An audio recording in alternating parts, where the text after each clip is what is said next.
Yes, you need to know it is finished. Your story is written. You are an overcomer. You are an overcomer, a more than a conqueror.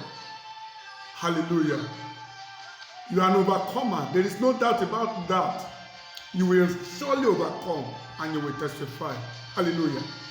With that, I welcome you to this morning's edition of Tea with the Bread of Life. I hope you are blessed. I believe and I trust God that you'll be blessed this morning. And today's episode, I want to talk on what I said. God will show up to show off on your behalf. Praise the name of the Lord. As usual, I begin with a scripture, Joshua 4:24. And this is what he says. He did this so that all the people of the earth might know that the hand of the Lord is powerful, and so that you might always fear the Lord your God. God will do some things that will not only cause you to fear and reverence Him, but that all the people who see it will come to testify about His greatness and His awesomeness and His faithfulness to save to the uttermost. The psalmist said, "Show me a sign of your evident goodwill and favor, that those who hate me may see it and be put to shame. Because you, Lord, will show your approval of me when you help and comfort me." Psalm 86, verse 17. The Passion Translation said, "Send me a miraculous sign to show me how much you love me, so that those who hate me will see it and be ashamed. Don't they know that you, Lord, are my comforter, the one who comes to my help?" May God visit you. May He display His terrible acts on your behalf. May He reveal His saving hand upon your life. In the mighty name of Jesus, may He come to do that and perfect that which concerns you, even this day, in the mighty name of Jesus.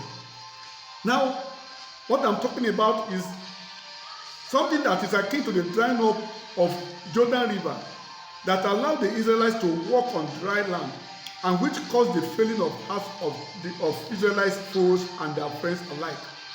Now, when all the Amorite kings west of Jordan and all the Canaanite kings along the coast heard how the Lord has dried up the Jordan before the Israelites until they have crossed over, their hearts melted in fear, and they no longer had the courage to face the Israelites.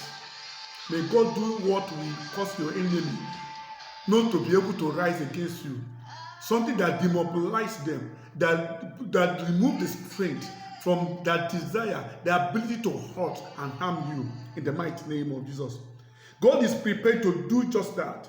Hence He said, "Arise from the depression and the prostration in which circumstances have kept you. Rise to a new life. Shine, be radiant with the glory of the Lord.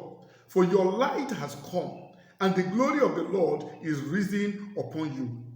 Jake Hayford said this about the weight of God's glory while commenting on this Isaiah 60. Isaiah declared God's readiness to pour the weight of His worth and walking into our lives. He does. When he does, people will be changed. The emptiness and the needness in all of us cry out for His glory. The weight of God's glory is the only word that can bring true self-worth. It is the only wealth that can bring true abundance.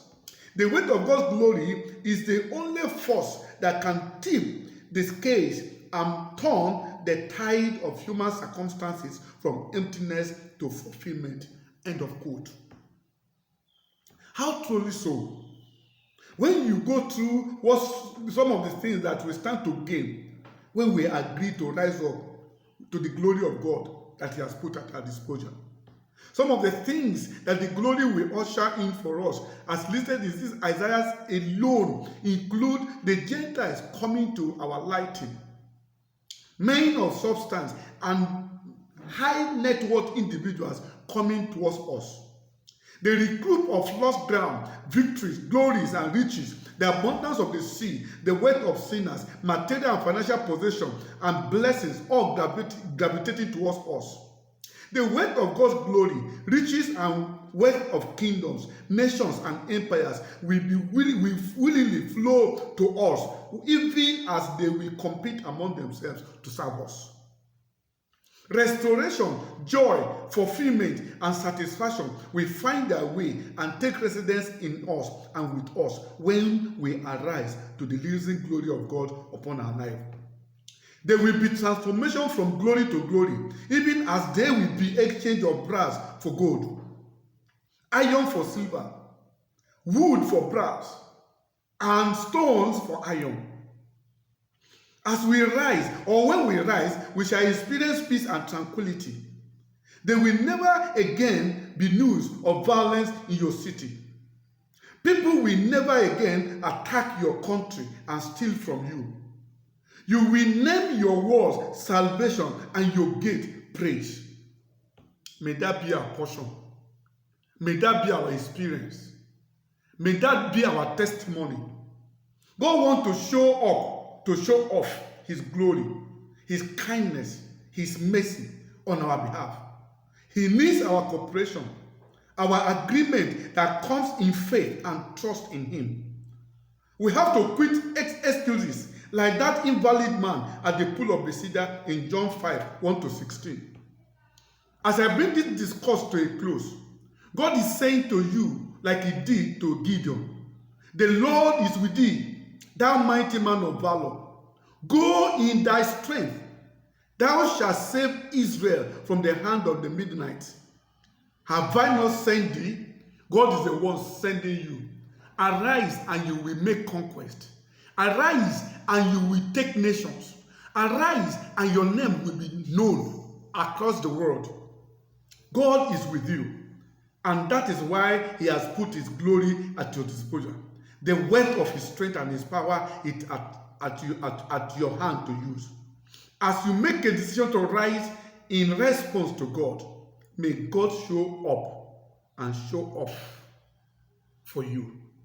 In Jesus' name, amen. Arise and shine. God's glory is upon you.